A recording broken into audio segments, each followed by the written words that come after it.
Now यहाँ पे अभी हमने क्या कर लिया था, we have done the financial asset to be recognised at amortise cost. Now अब इसके बाद में we come to the next category, that is FVTOCI. बताओ FVTOCI क्या हो गया?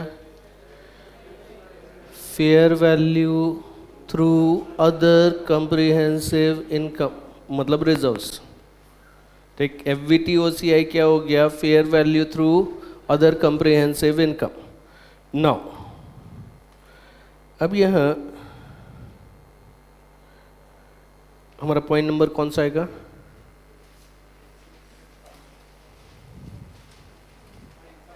फाइव.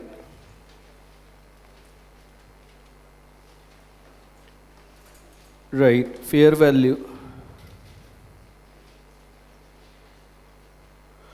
वैल्यू थ्रू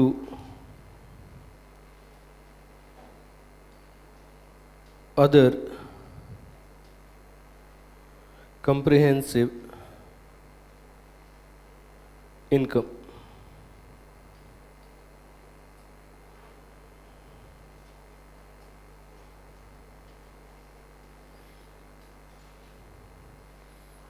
लोग अब जब हम फाइनेंशियल एसेट्स पढ़ेंगे तो फाइनेंशियल एसेट्स को ही कंप्लीट करेंगे, ठीक है.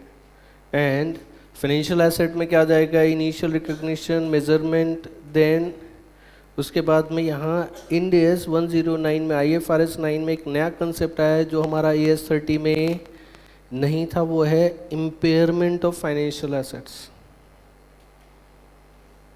ठीक. नाउ अब जैसे कोई और एसेट इम्पेयर हो सकता है, ऐसे फाइनेंशियल एसेट भी इम्पेयर हो सकते हैं, बट पहले रिकॉग्निशन करेंगे फिर उसके बाद में उन चीज़ों पे आएंगे. नाउ अब यहाँ fair value, this is FVTOCI.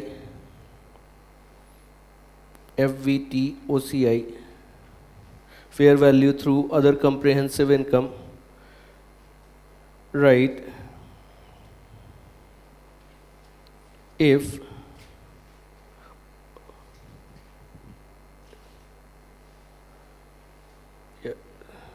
की जगह, right, it is a financial asset that generates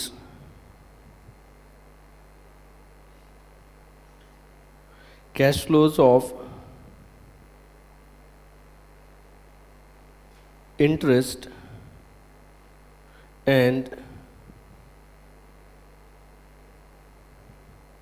principal and is held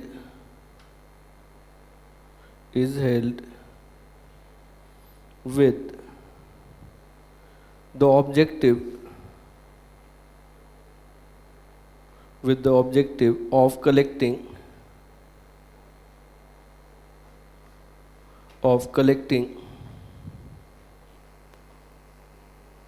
contractual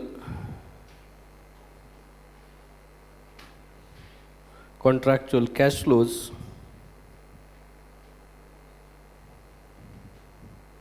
and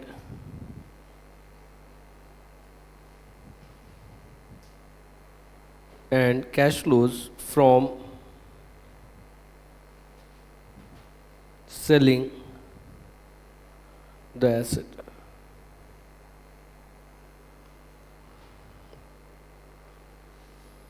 तो यहाँ पे क्या हो गया? What is the FVTOCI? Fair value through other comprehensive income. ये किस तरीके के फाइनेंशियल एसेट हो गए?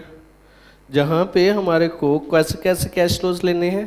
Cash flows of interest and principal. Actual में हमारा इंटेंशन क्या है? हम उसको लॉन्ग टर्म होल्ड करेंगे, हो सकता है तो मैच्योरिटी तक होल्ड करेंगे, बट अगर हमारे को बीच में लगा तो हम बीच में बेच भी सकते हैं. जो बिजनेस मॉडल टेस्ट है वो क्या बोलता है? मीन जो कैश फ्लो टेस्ट है वो क्या बोलता है? इंटरेस्ट और प्रिंसिपल के लिए, बट जो कैश फ्लोज हैं वो सेल ऑफ एसेट से भी आ सकते हैं. पहले केस में क्या था? जो हमारा अमोर्टाइज कॉस्ट था वहाँ कैश फ्लोज किससे आने थे? Only from interest and principal. जो कॉन्ट्रैक्चुअल कैश फ्लोज थे वही हो सकते थे, बट यहाँ पे कैश फ्लोज कहाँ से आ सकते हैं? इंटरेस्ट प्रिंसिपल सोचा है, बट हो सकता है सेल ऑफ एसेट से भी आ जाए। Is this point clear? So चाहे तो हम इसको बीच में भी बेच सकते हैं, मैच्योरिटी तक होल्ड करने का सोचा, बट जरूरी थोड़ी ना है। तो बहुत सारे केसेस में होता नहीं, हाँ हम सोच रहे हैं शुरुआत में कि हम होल्ड करेंगे टिल मैच्योरिटी, बट अगर बीच में पैसे की जरूरत पड़ी तो बीच में बेच भी सकते हैं। पहले केस में बिजनेस मॉडल टेस्ट क्या बोलता था कि हम उसको होल्ड करेंगे मैच्योरिटी तक ही, और कैश फ्लो टेस्ट क्या बोलता था, सिर्फ इंटरेस्ट और प्रिंसिपल के ही कैश फ्लो हो सकते हैं। यहाँ पे क्या है, इंटरेस्ट और प्रिंसिपल के कैश फ्लो हो सकते हैं, साथ में सेल ऑफ एसेट से भी आ सकते हैं। Is it clear? Business model test क्या बोलता है कि हमारी इंटेंशन है कि हम इसको मैच्योरिटी तक होल्ड करेंगे, बट अगर बीच में जरूरत पड़ी तो बीच में ही सेल भी कर देंगे। समझा डिफरेंस? समझा? है वैसी सी ही चीज, बट थोड़ा सा हमारा परसेप्शन, हमारा बिजनेस मॉडल टेस्ट और कैश फ्लो टेस्ट दोनों थोड़ा थोड़ा अलग हो गए। Is it clear? तो अब अगर ये सिचुएशन है तो ये क्या हो जाएगा, FVT OCI, fair value through other comprehensive income. और अदर कंप्रिहेंसिव इनकम जिसको हम इन शॉर्ट बोल सकते हैं, हमारा जो पुरानी टर्मिनोलॉजी है उसके हिसाब से रिजर्व्स। आज के हिसाब से जो हमारा इंड एस 1 के हिसाब से जो हमारा रेवेन्यू स्टेटमेंट बनेगा, उसमें second part of revenue statement, first part of revenue statement is CI मतलब P and L, second part is OCI. Is it clear? ठीक। नाउ अब यहाँ इनिशियल रिकॉग्निशन किस पे होगा? जैसा पहले हुआ था वैसा ही, purchase cost plus transaction cost, मतलब fair value plus transaction cost.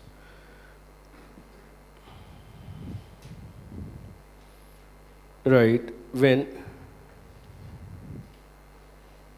these financial assets are purchased, they are recorded at, financial assets are purchased, they are recorded at fair value plus transaction cost. Fair value plus transaction cost. So initial recognition बिल्कुल वैसा ही है, but एफवीटीपीएल पे जब पहुंचेंगे वहाँ initial recognition ही बदल जाता।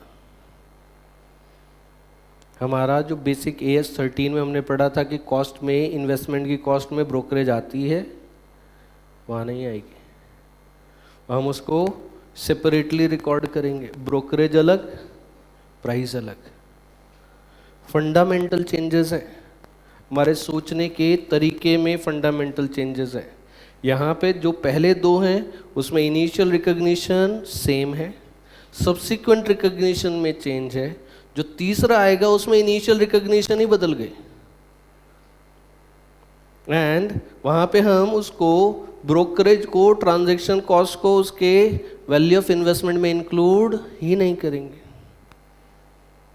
ठीक, ब्रोकरेज कॉस्ट हमारे एक्सपेंस में, अदर एक्सपेंस में आता रहेगा। जैसा होता ना, कोई भी काम करो, कुछ भी खरीदो बेचो, इन्वेंट्री में भी तुम चाहो तो उसको इंक्लूड कर लेते हैं, चाहो तो अलग से जो उससे रिलेटेड खर्चे हो गए उसको अलग से डाल दिया। ट्रांसपोर्ट कॉस्ट, माल खरीदा बेचने के लिए, ठीक, तो इन्वेंट्री हुई। ऐसे ही एफवीटीपीएल तो क्या है, माल खरीदा बेचने के लिए, ठीक। तो जो ट्रांसपोर्टेशन कॉस्ट है, जैसा हम करते हैं इन्वेंट्री के केस में, अलग से P&L में ट्रांसपोर्ट कॉस्ट अलग पड़ा हुआ है, उसका इन्वेंट्री की कॉस्ट अलग पड़ी हुई है, वैसा वहाँ भी कर सकते हैं ना। क्योंकि ये जो हमारा IFRS 9 है, ये जो रिसर्च हुआ with the international accounting standard board and fed reserve of US, इन दोनों का साथ में मिलके एक रिसर्च कंडक्ट हुआ, उसका रिजल्ट है यहाँ पे। ये बहुत मेहनत करी गई है। सोचो 2009 से काम शुरू हुआ एंड दो अभी भी पूरा 100% काम कंप्लीट नहीं हुआ। तो इतनी मेहनत करी गई, इतने साल लगाए उस चीज़ में, तो हमारे को भी 3-4 दिन तो लगेंगे ही ना उसको करने में। पढ़ने में कम से कम उतना टाइम तो लग ही जाएगा। ऐसा कि वो फटाफट ख़त्म हो गया वैसा स्टैंडर्ड है ही नहीं। टोटल 280 पेजेस हैं इसमें तीनों मिला के, और पुराने में 280 से कम है, 270 समथिंग। पुराने में 330 के ऊपर पेजेस थे, 50-60 पेज कम हुए। पुराना स्टैंडर्ड और ज़्यादा कॉम्प्लेक्स था, वहाँ से चीज़ें उन्होंने थोड़ा सिंप्लीफाई करी हैं, बट फिर भी पूरा सिंप्लीफिकेशन तो हो ही नहीं सकता ना। बट मुश्किल नहीं है, एक बार समझ में आती हैं चीज़ें तो मुश्किल नहीं रहती ना। अब इसके बाद में, अब इसका सब्सिक्वेंट रिकॉग्निशन किस पे होना है? पहले में था अमोर्टाइज कॉस्ट, अब होगा at fair value, right? At each year end we will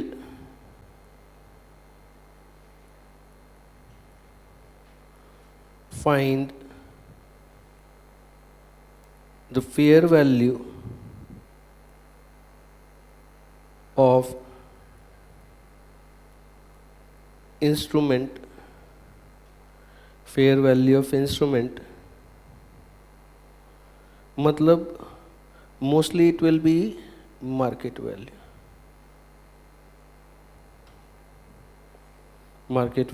and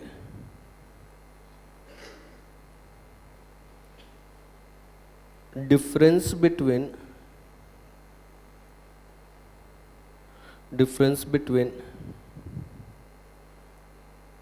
carrying amount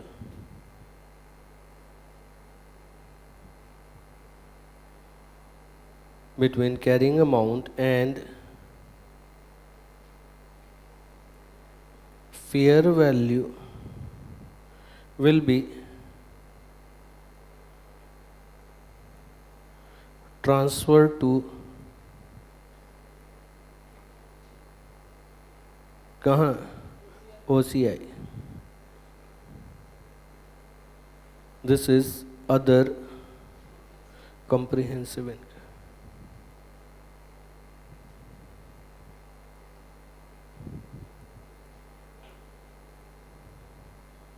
Other comprehensive income.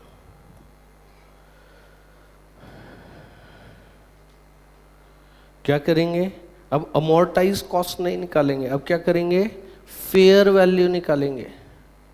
And difference between carrying amount and fair value will be transfer to other comprehensive income OCI, मतलब reserve को transfer कर दो। Actual में standard में तो कोई नाम बताया नहीं हुआ। अब इसमें हम क्या करते थे? एक इन्वेस्टमेंट रिवैल्यूएशन रिजर्व क्रिएट करते थे, तो IRR क्रिएट कर दो। अब हिंदुस्तान में तो कुछ ना कुछ तो नाम दिया ही जाएगा। तो वो जब बुक्स में सब आना शुरू होगा अभी, तो कोई ना कोई नाम आएगा, investment revaluation reserve. But standard में बोला है कहाँ? अदर कंप्रिहेंसिव इनकम में। कहाँ? यही जो हमने रेवेन्यू स्टेटमेंट पढ़ा था, इसमें कहा गया ये हमारा change in fair value of financial instruments, ठीक? Change in fair value of financial instrument कहाँ चला गया? अदर कंप्रिहेंसिव इनकम में। हमने इसको इनकम नहीं बुक करा, हमने इसको अदर इनकम मीन्स इसको रिजर्व में डाल दिया। जब बेचेंगे तो इसको OCI से उठा के CI में डाल देंगे। जब तक नहीं बेचा क्या कर रहे हैं हम? अनरियलाइज गेन है। पुराने उसमें क्या होता था? P&L में चला जाता था, वो P&L में नहीं डालेंगे। कहाँ डाल रहे हैं हम इसको?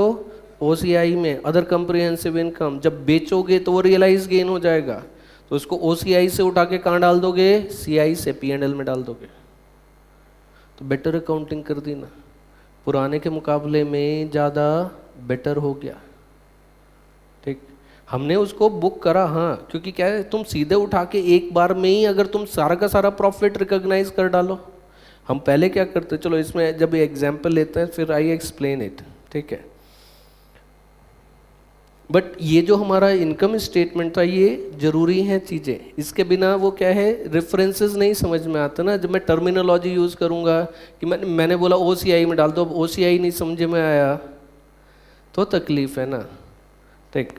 नाउ अब यहाँ देन इसके बाद में right D,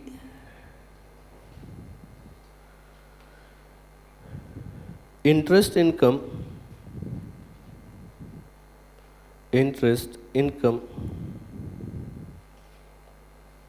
is the amount which is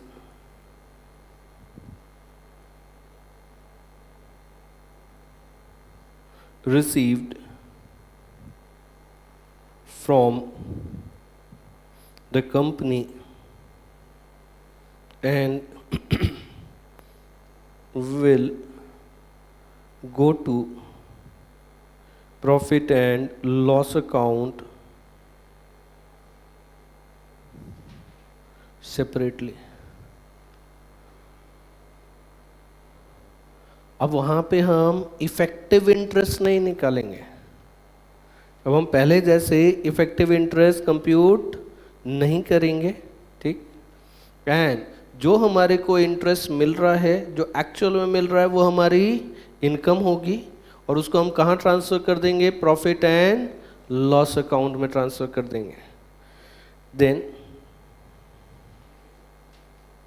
after this right ई, gain oblique loss on sale of financial asset will be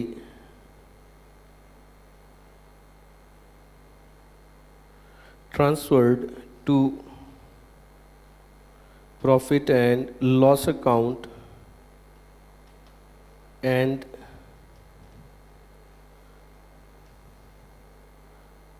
balance in, यहाँ पे भी एक काम करें, इसको लिख लें, ये अदर कम्प्रिहेंसिव इनकम में इसका नाम लिख लें, इन्वेस्टमेंट रिवैल्यूएशन रिजर्व। ज़रूरी नहीं है कि नाम यूज़ होगा ही फ्यूचर में, बट हम पास्ट में यूज़ करते आए थे ना ये टर्म, इन्वेस्टमेंट रिवैल्यूएशन रिजर्व हमने यूज़ किया हुआ था। चाहो तो यूज़ कर सकते हो, स्टैंडर्ड में कोई नाम नहीं दिया हुआ, नाम बनाना चाहो तो उसको बनाया जा सकता है, अपने रेफरेंस के लिए यूज़ कर सकते हैं इसको कि ये कौन सा नाम हो सकता था, investment revaluation reserve, this is IRR।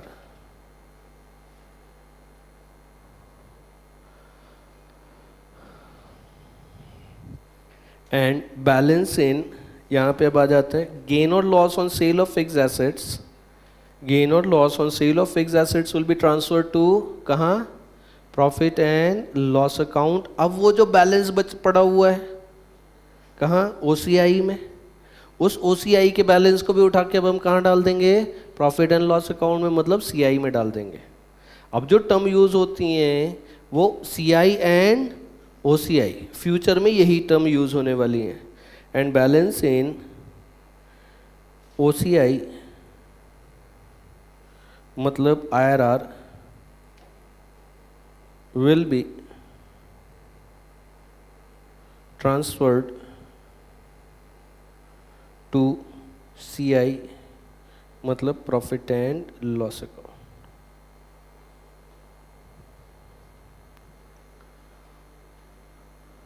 अब ये जो OCI से CI जो हमारा ट्रांसफ़र हो रहा है, इसके लिए एक्चुअल में अब जो टर्म यूज़ करी जाती है वो है रिक्लासिफिकेशन कर देंगे हम इसका। क्या करेंगे हम उसको, रिक्लासिफाई कर देंगे, ठीक।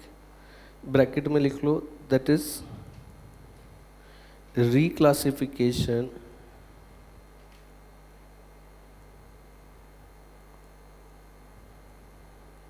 of OCI to CI. Hope this is clear. चलो काम करते हैं, वही जो अभी एग्जाम्पल किया था उस पे ही आते हैं, उसी में सोच के देखते हैं कि क्या हो रहा है, एंड उसी को थोड़ा सा मॉडिफाई करके अपना नया एग्जाम्पल बनाते हैं, उसको सॉल्व करके लेते हैं। नाउ अब यहाँ पे हमारे पास पोजीशन क्या थी। नाउ अब यहाँ how the things were working.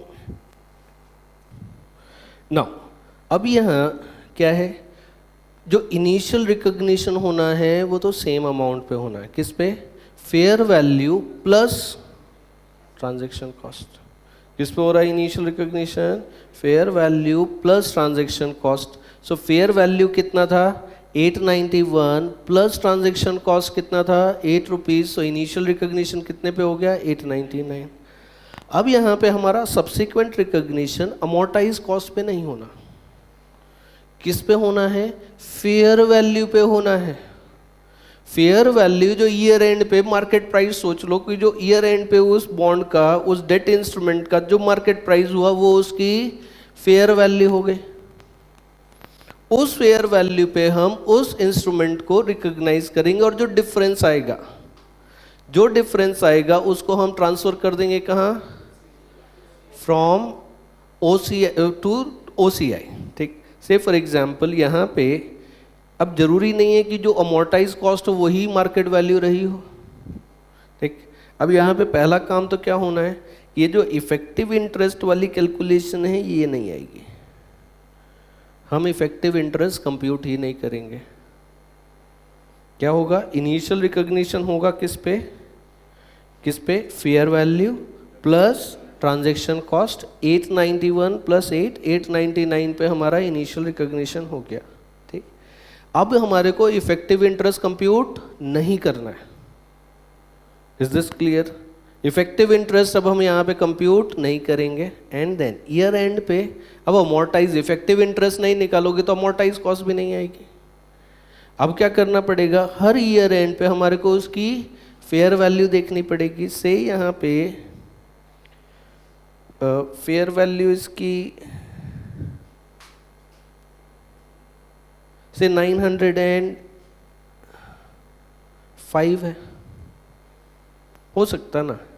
ठीक, कुछ भी हुई, मार्केट वैल्यू हमने अमोर्टाइज कॉस्ट निकाली थी कितनी 914, बट फेयर वैल्यू कितनी थी, मार्केट वैल्यू कितनी थी 905। तो अब क्या होगा, डिफरेंस बिटवीन, कौन सा डिफरेंस, 899 एंड 905, इसका डिफरेंस बताओ कितना, 6 रुपीज़। कहाँ ट्रांसफ़र कर दोगे, OCI में ट्रांसफ़र कर दोगे। Is this clear?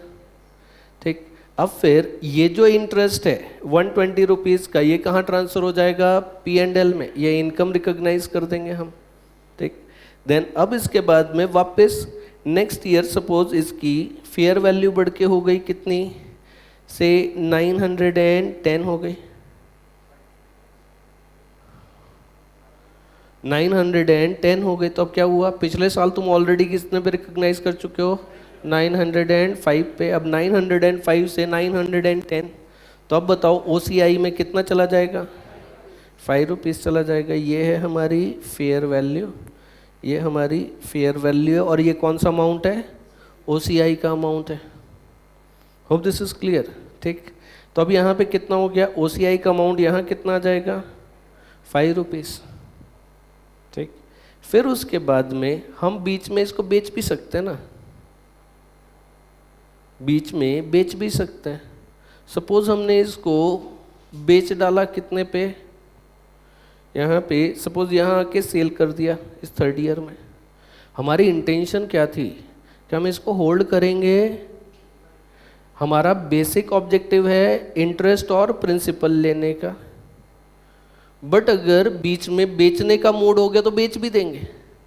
हमने ये नहीं बोला हुआ, मैनेजमेंट ऑब्जेक्टिव ये नहीं है कि इसको बेचना है ही नहीं। मैनेजमेंट ऑब्जेक्टिव है कि अगर हमारे को प्राइस मिल गया, अच्छा प्राइस मिल गया तो बेच भी डालेंगे। और सपोज सडनली यहाँ पे प्राइस इसका बढ़ के हो गया 940, हमारे को दिखाई दे रहा है इसकी फेयर वैल्यू अमोर्टाइज कॉस्ट इसकी होनी चाहिए थी से 931, ठीक। अब 940 मिल रहा मतलब फ़ायदा हो रहा है।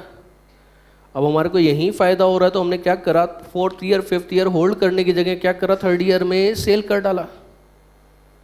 तो अब ये जो डिफरेंस आएगा कितना, 910 एंड 940 का जो डिफरेंस है वो कहाँ चला जाएगा, सीआई में चला जाएगा, पीएनएल में चला जाएगा।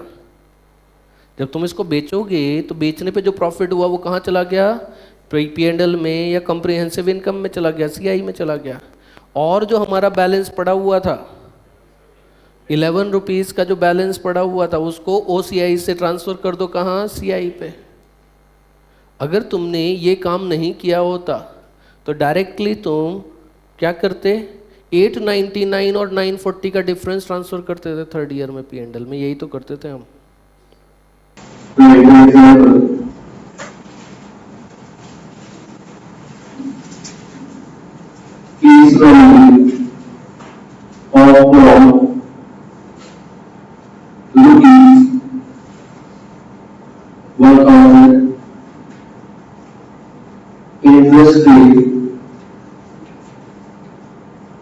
कितना लिया हुआ था, 12%।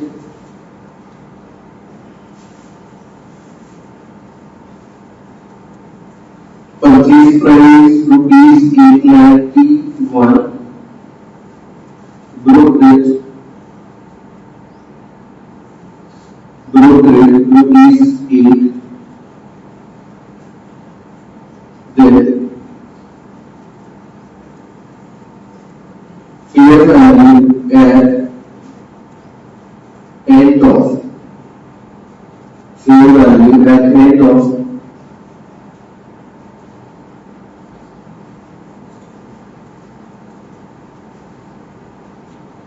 first year ₹909, second year 913,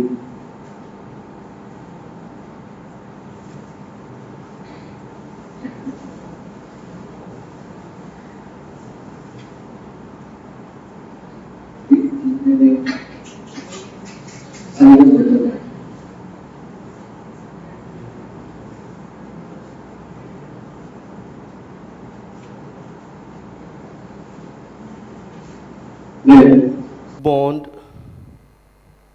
was sold during 3rd year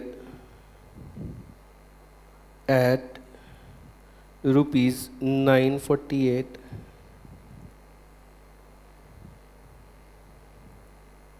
journalize।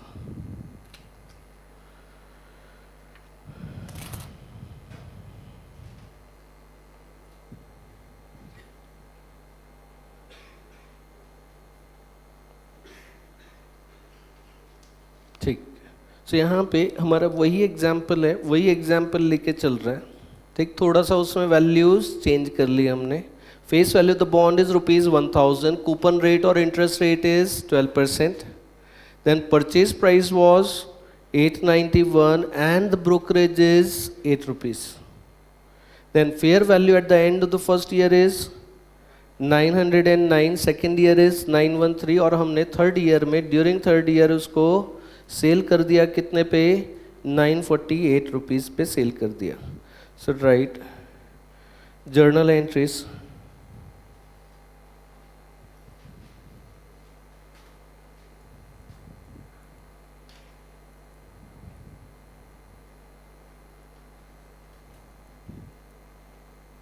journal entries,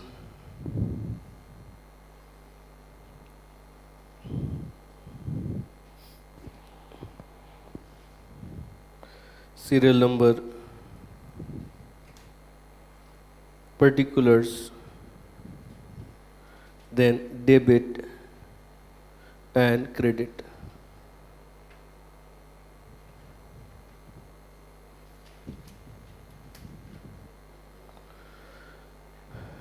Now,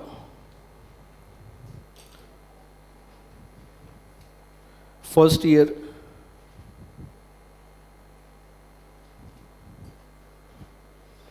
first year पे अब यहाँ हमारी एंट्री क्या होगी? इन्वेस्टमेंट अकाउंट डेबिट या investment in 12% bond account debit to bank account, कितना? 899. So here entry will be first entry investment, तो simple is investment account ही लिख लेते हैं, investment account debit to bank account, कितना? 899.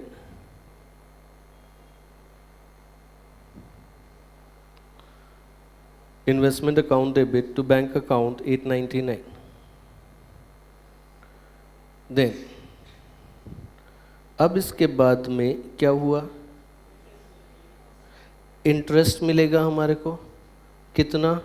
120 रुपीज़ का जब इंटरेस्ट मिलेगा तो उसके लिए एंट्री क्या कर देंगे? Bank account debit to interest account. So write second entry bank account debit to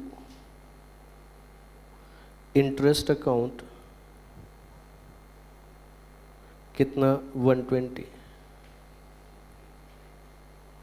bank account debit to interest account, this is 120.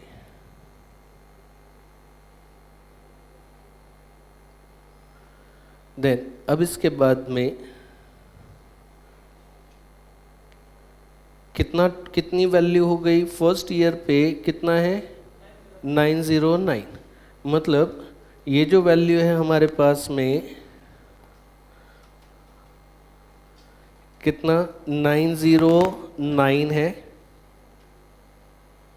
यहाँ पे 913 है, और यहाँ पे कितने पे सेल कर दिया? 948 पे सेल कर दिया.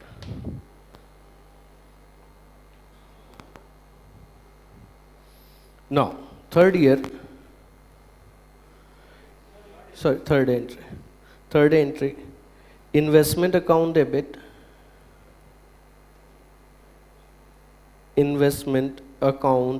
डेबिट टू OCI, कितना? 909 माइनस 899, कितना? 10. इसको IRR इन्वेस्टमेंट रिवैल्यूएशन रिजर्व भी बोल सकते थे.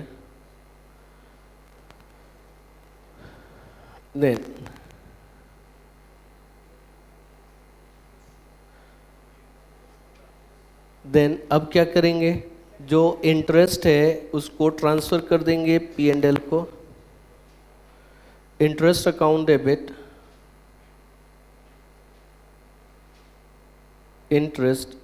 Debit to P&L account is basically CI, कितना? 120.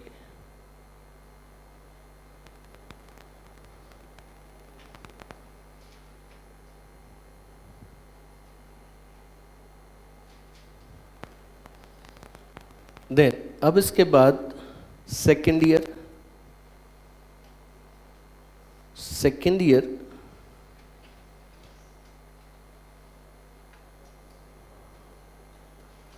अब सेकेंड ईयर पे ये पहली एंट्री तो नहीं आएगी, इन्वेस्टमेंट तो परचेज किया हुआ है.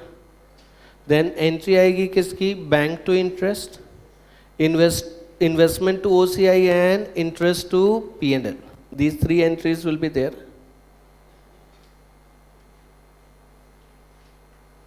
First entry is bank account debit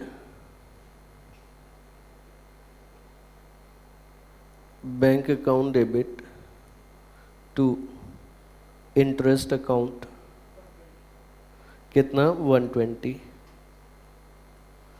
bank account debit to interest account 120. Then after this second entry in investment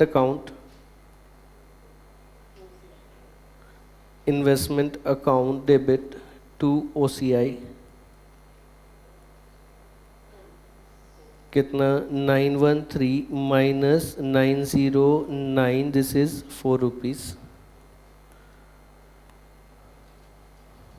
This is 4 rupees.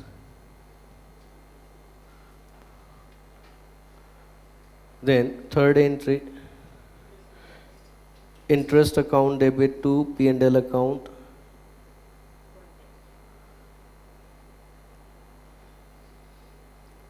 To P&L 120. Hope this is clear.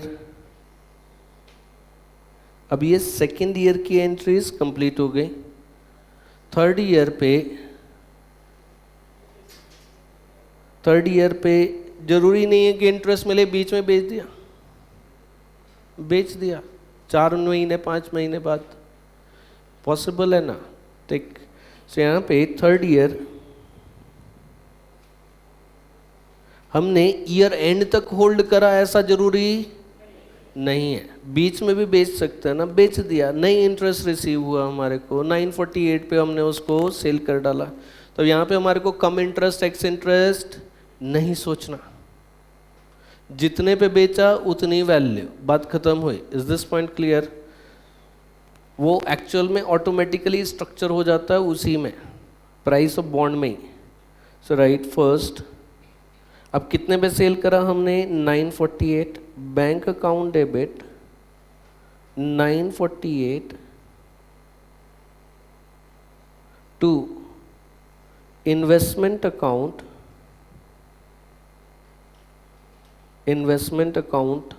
कितना? 913. तो investment account 913 to profit and loss account कितना?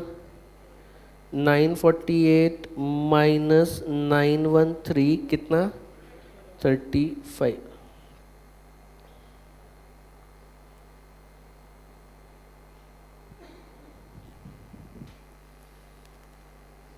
Then OCI account debit to P&L account. OCI account debit to CI account कितना? 14. OCI account debit to CI, this is 14. This is reclassification.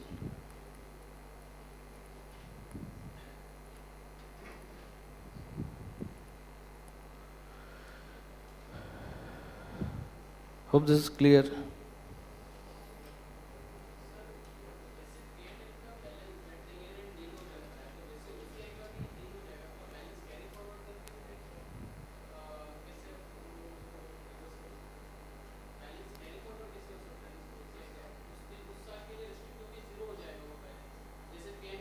Reserve है, reserve P&L का भी balance sheet में चला ही जाता है ना. P&L अकाउंट में ओपनिंग बैलेंस कैरी नहीं करते, बट तुम उसमें लेके आते हो ना एप्रोप्रिएशन अकाउंट में बैलेंस ब्रॉट फॉरवर्ड. तो बैलेंस किसका होता है? P&L का ही होता है ना. एक्सपेंसेस का बैलेंस नहीं होता, इनकम एक्सपेंस का.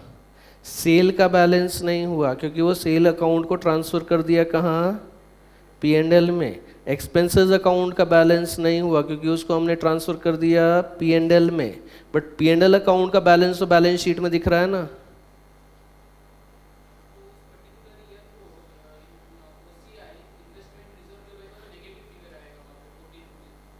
नहीं, you are not getting this. ये स्टेटमेंट ऑफ इक्विटी से जाएगा. हाँ, स्टेटमेंट ऑफ इक्विटी से ट्रांसफ़र होगा ना. ये कहाँ होगा बैलेंस? स्टेटमेंट ऑफ इक्विटी में अदर्स में कहीं तो भी रिवैल्यूएशन रिजर्व या अदर्स में कहीं दिख रहा होगा ये. उसमें जब तुम उसको सेल करोगे तो इसको हम कहाँ ट्रांसफ़र कर देंगे? इधर से ट्रांसफ़र करके किधर? P&L में लेके आ जाएंगे. एक तरफ माइनस करेंगे, दूसरी तरफ प्लस करेंगे. होगा ना, इफेक्ट तो हुआ ना. नेट इफेक्ट तो ज़ीरो हुआ. एक तरफ का बैलेंस कम होगा, दूसरी तरफ का बैलेंस बढ़ जाएगा ना. समझा? लोग ये जो हमारा स्टेटमेंट ऑफ इक्विटी बनाया था हमने, इसी में कहीं पे ये investment revaluation reserve other reserves में दिख रहा होगा तुम्हारा, ठीक। अब क्या करोगे, ये 13 रुपीज़ यहाँ कहीं दिखा, ओपनिंग बैलेंस कितना 13 रुपीज़।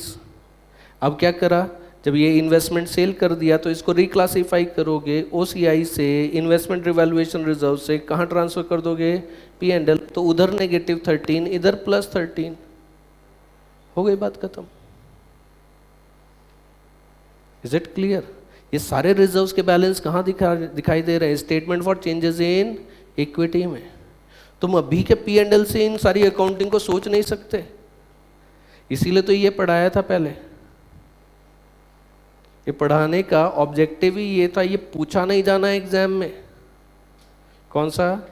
ये इंड AS 1 के फाइनेंशियल स्टेटमेंट अभी एग्जाम में नहीं आएंगे, हमारे को एग्जाम में नहीं बनाने ये, बट ये बने हुए ये हमारे को मालूम होगा तो ये समझ में आएगा ना कि कैसे रही। और इसके बाद में आ जाते हैं नेक्स्ट उस पे, वो है fair value through profit and loss account.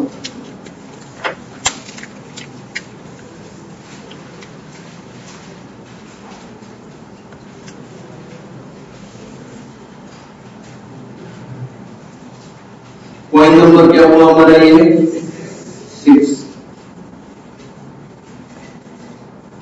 Fair value through profit and loss account, this is FVTPL।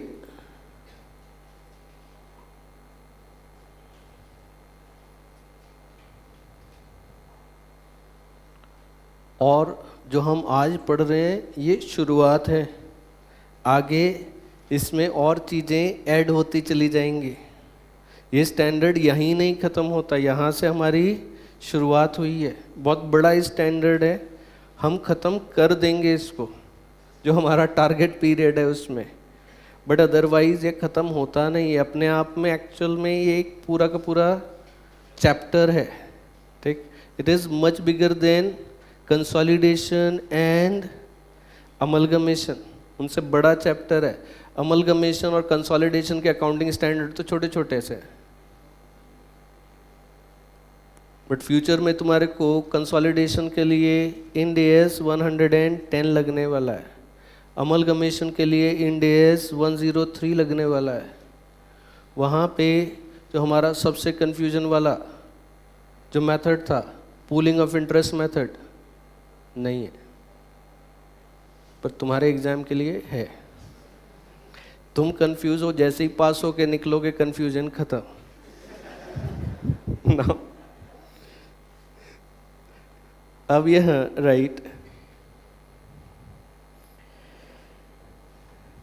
अब ये जो fair value through profit and loss किसको बोलेंगे, ये रेजिडुअल कैटेगरी है। जो पहले दो में नहीं आया वो तीसरे में, जो ना तो ये है ना वो है, वो है ये, no right. The financial asset which is not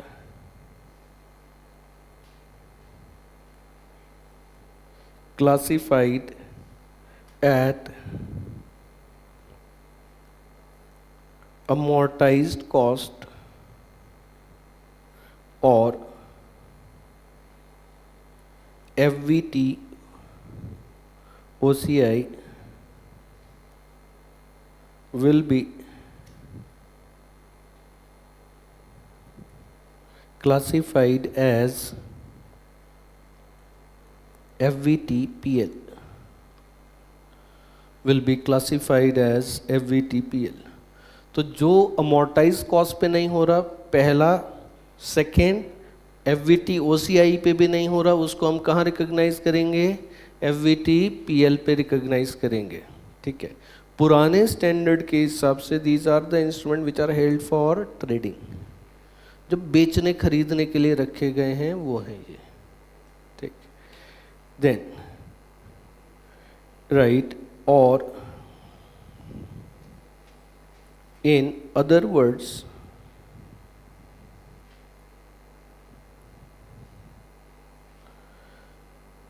if an instrument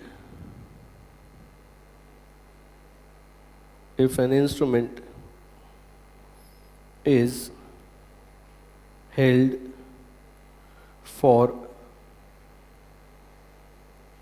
trading, then it will be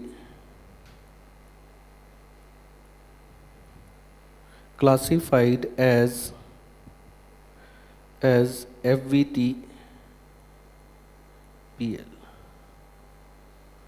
As FVTPL. But यहाँ पे इनिशियल रिकॉग्निशन ही डिफरेंट है। यहाँ पे हम इसको fair value plus transaction cost पे रिकॉर्ड नहीं करेंगे। सो right,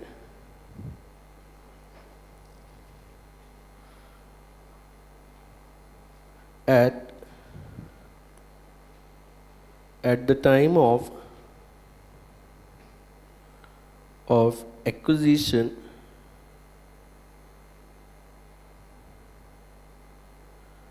it will be recorded at fair value. Fair value plus transaction cost नहीं, किस पे? फेयर वैल्यू पे। जितने पे खरीदा उतना, जो ब्रोकरेज एटसेट्रा का खर्चा है उसको खर्चा एक अलग से एक्सपेंस P&L में डालेंगे। Is it clear? जैसा हम नॉर्मली माल खरीदते बेचते हैं ना, माल खरीद के लेके आए, ट्रांसपोर्ट कहाँ डाला? P&L में अलग। इसका जो इनवॉइस अगर उसी में लगा हुआ था तो उसमें टोटल कॉस्ट में अगर उसने लगा के ही भेजा तो अलग, बट अगर अलग से बिल मिला तो वहाँ पे डाल दिया। Is it clear? सो ये क्या हुआ? हेल्ड फॉर ट्रेडिंग है तो वैसा ही हम करेंगे। स्टॉक जैसा ट्रीट कर रहे हैं इसको, इन्वेंट्री ट्रीट कर रहे हैं इसको। Now right the note.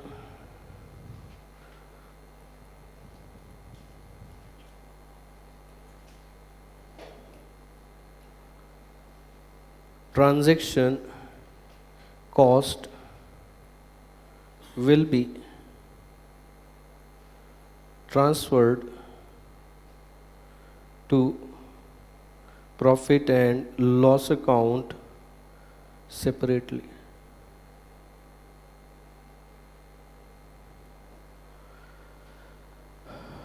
Transaction cost will be transferred to profit and loss account separately.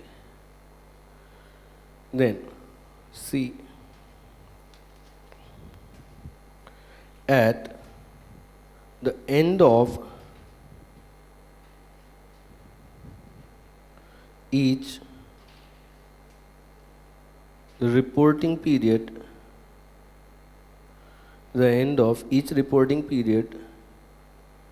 it will be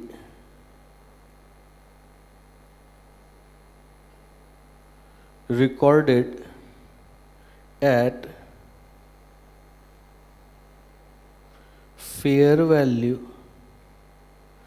and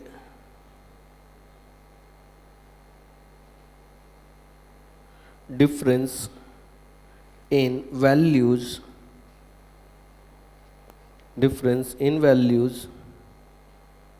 will be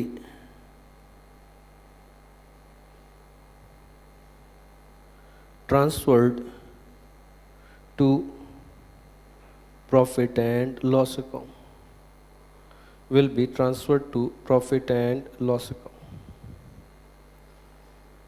Is this point clear?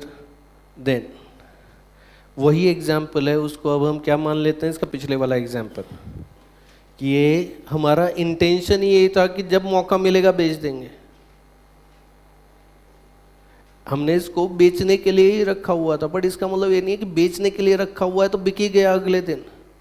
कैसा है, दुकान में भी माल खरीद के रखा, बेचने के लिए नहीं बिका तो उसको हम फिक्स एसेट थोड़ी ना बना देते हैं, रहेगा तो वही इन्वेंट्री ही ना। सामान खरीदा बेचने के लिए, नहीं बिका, 3 साल बाद बिका तो जब बिका तब बिकेगा, तब उसको करेंगे। सो अभी हम इन्वेंट्री में क्या करते हैं, कॉस्ट और market price which ever is lower, ठीक। बट वैसा नहीं, यहाँ पे वैल्यू बढ़ी तो इनकम, वैल्यू घटी तो लॉस, दोनों रिकॉर्ड करेंगे। ऐसा नहीं कि वैल्यू घटी तो लॉस रिकॉर्ड करेंगे, वैल्यू बढ़ी तो इनकम रिकॉर्ड नहीं करेंगे। यहाँ पे दोनों कर रहे हैं। ये फेयर वैल्यू कंसेप्ट है। वो हम कहाँ पे जाते थे, कॉस्ट कंसेप्ट पे जाते थे।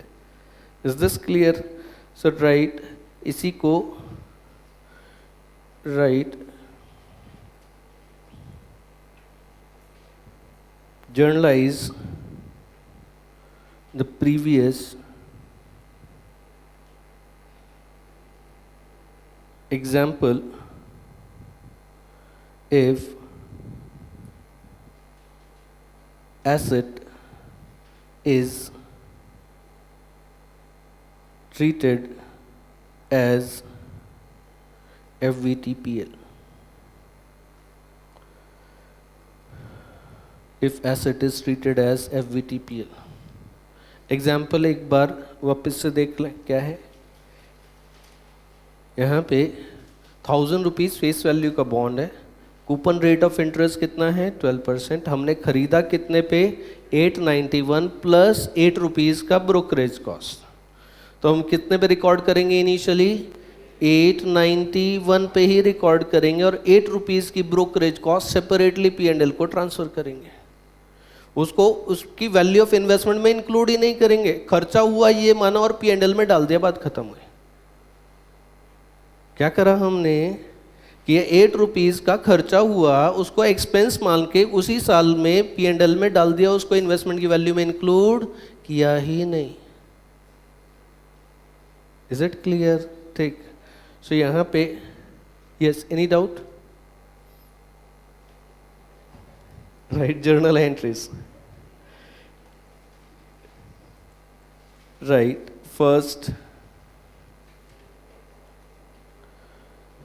investment account debit, investment account debit to bank account. This is 891. Investment account debit to bank account 891.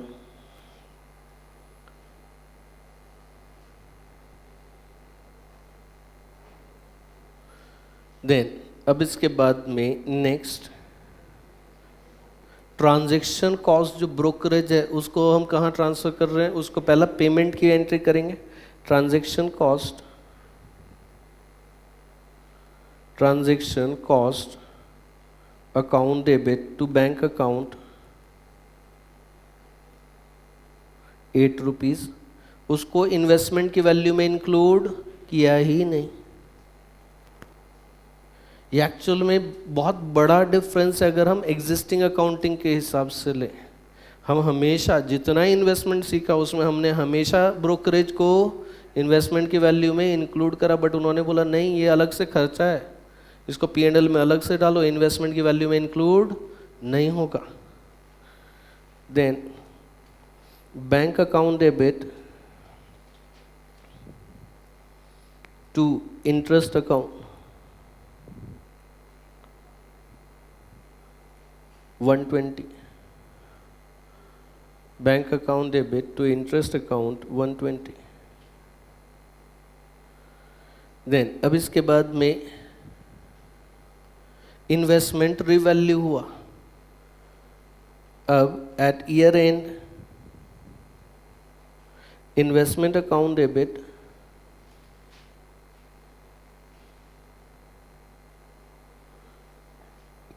To P&L account कितना हुआ था 909 माइनस 891 18।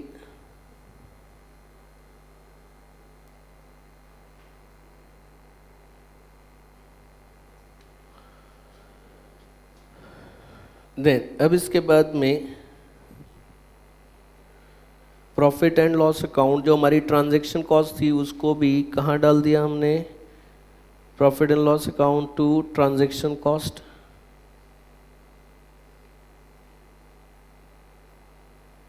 कितना 8 rupees. Profit and loss account debit to transaction cost account 8 rupees. Then interest को कहाँ transfer कर दिया, profit and loss account में। Interest account debit to profit and loss account कितना, 120।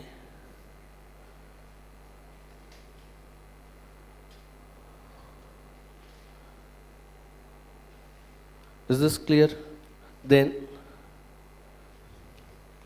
इसके बाद में सेकेंड ईयर में क्या एंट्री आएगी, सेकेंड ईयर पे इंटरेस्ट रिसीव होने की एंट्री आएगी, इन्वेस्टमेंट रिवैल्यू होने की एंट्री आएगी और इंटरेस्ट ट्रांसफर होने की एंट्री आएगी to profit and loss account.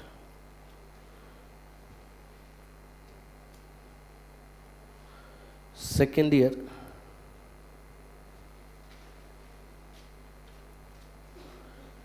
Year यहाँ पे first entry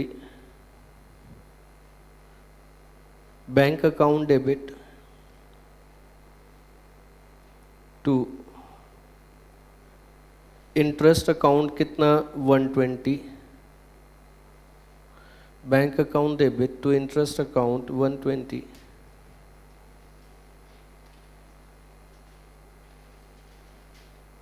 then second investment account debit, investment account debit to profit and loss account कितना, 913 माइनस 909 कितना, 4 रुपीज़। जो हमारा फेयर वैल्यू चेंज हुआ था उसका डिफरेंस हमने ट्रांसफ़र कर दिया P&L को, एंड ये इंटरेस्ट भी ट्रांसफ़र कर देंगे कहाँ, P&L को। Interest account debit, interest account debit to P&L account 120। अब इसके बाद थर्ड ईयर में हमने इसको सेल कर दिया। थर्ड ईयर में क्या एंट्री हो जाएगी, bank account debit, bank account debit कितने पे सेल करा था, 948 टू इन्वेस्टमेंट अकाउंट कितना, 913 to profit and loss account कितना, 35। Hope this is clear.